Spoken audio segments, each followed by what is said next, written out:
महाराष्ट्रात अशोक खरात आता चित्रपटात दिसणार.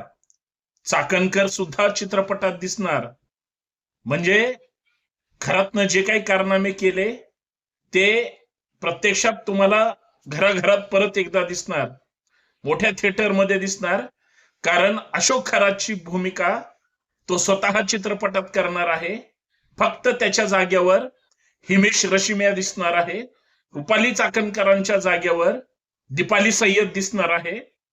महाराष्ट्राला एक वेगळंच, महाराष्ट्रातला बदनाम करणार सेक्शुअल स्कॅन्डल म्हणा किंवा भोंदूगिरी म्हणा किंवा आर्थिक लूट म्हणा किंवा महाराष्ट्रातल्या नेत्यांना आणि लोकांना वेड्यात काढायचं म्हणा किंवा महिलांचं शोषण करणारे प्रकार म्हणा, हे थेट आता चित्रपटाच्या रूपात दिसणार आहे.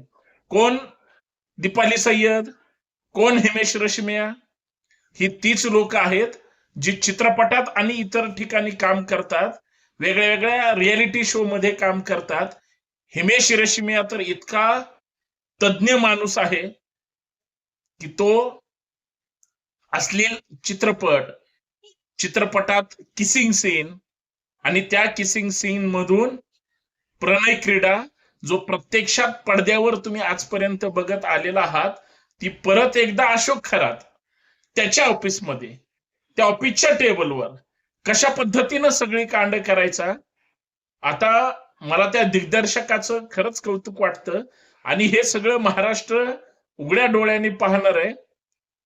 लोकांनी म्हणे आता हिमेश रेशमिया जर तो चित्रपट करणार असेल तर त्या टेबल पशी उभारून काय काय केलं महाराष्ट्राला माहितीये. कशा महिला प्रेमाने त्याच्या जवळ यायच्या, कसं काय काय करायच्या, सगळ्यांनी पाहिलंय.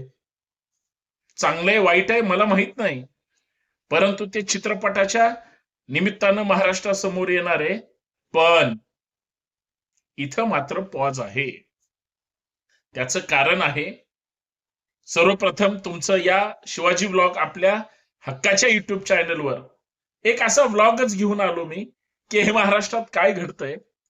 आणि मला आश्चर्य पण पडला की बिग बॉस फेम दीपाली सय्यद पूर्वी चित्रपटातून किंवा नृत्याच्या कार्यक्रमातून एक मराठी अभिनेत्री म्हणून राजकारणाच्या पटलावर सुद्धा काम करणारी किंवा स्टेटमेंट देणारी, कधी या पक्षात कधी त्या पक्षात, हरकत नाही, पण एक कर्तृत्वान महिला स्त्री ज्यावेळेस एखाद्या चित्रपट, आता ही पात्र सगळी, दीपाली सय्यदला हे सगळं प्रकरण का माहित नव्हतं तर 100 दिवस ती बिग बॉसच्या घरामध्ये होते त्यावेळेस हे सगळं घडलंय. आणि दीपाली सय्यद ज्यावेळेस आता महिला आयोगाचा अध्यक्ष होणार आहे, कदाचित प्रत्यक्षात नसलं तरी चित्रपटात, आणि ते शिंदे गटाकडे येणार आहे कारण दीपाली सय्यद त्यांच्या पक्षाच्या कार्यकर्त्या आहेत म्हणे. आता त्या चित्रपटात काम करणार आहेत म्हणल्यानंतर काही लोकांना आवडलेलं नाही, कारण थेट ते सगळं घडलेलं पात्र, निर्माता, दिग्दर्शक ही सगळे आता चित्ररूपात महाराष्ट्रासमोर मांडणार आहेत. खरं तर हे प्रकरण साधं नाहीच आहे.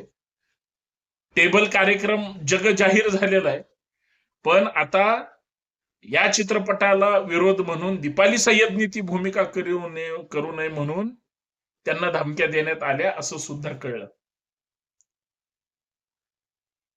हिमेश रेशमिया पर्यंत आता हे सगळं जाईल, पण ही सगळी चित्रपटातली म्हणजे किंवा फिल्म इंडस्ट्रीतली मंडळी कुठलीही स्क्रिप्ट आली आणि राज चित्रपट किंवा त्यांनी जे काही केले त्या जलेबीबाई सोबत, तर हे सगळे प्रणय क्रीडेवर आधारित होते आणि खरंच प्रकरण सुद्धा त्या संबंधित आहे.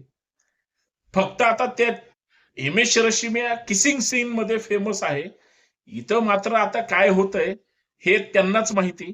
परंतु जे महाराष्ट्राला पाहायला मिळेल, या सगळ्यांना धमकी सुद्धा मिळेल.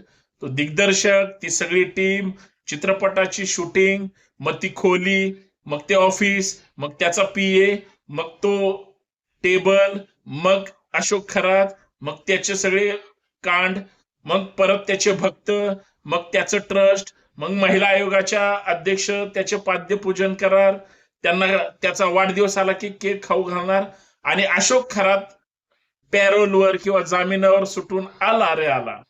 की अशोक खरात घरात बसून किंवा थिएटर मध्ये जाऊन स्वतःचे कारनामे बघणार.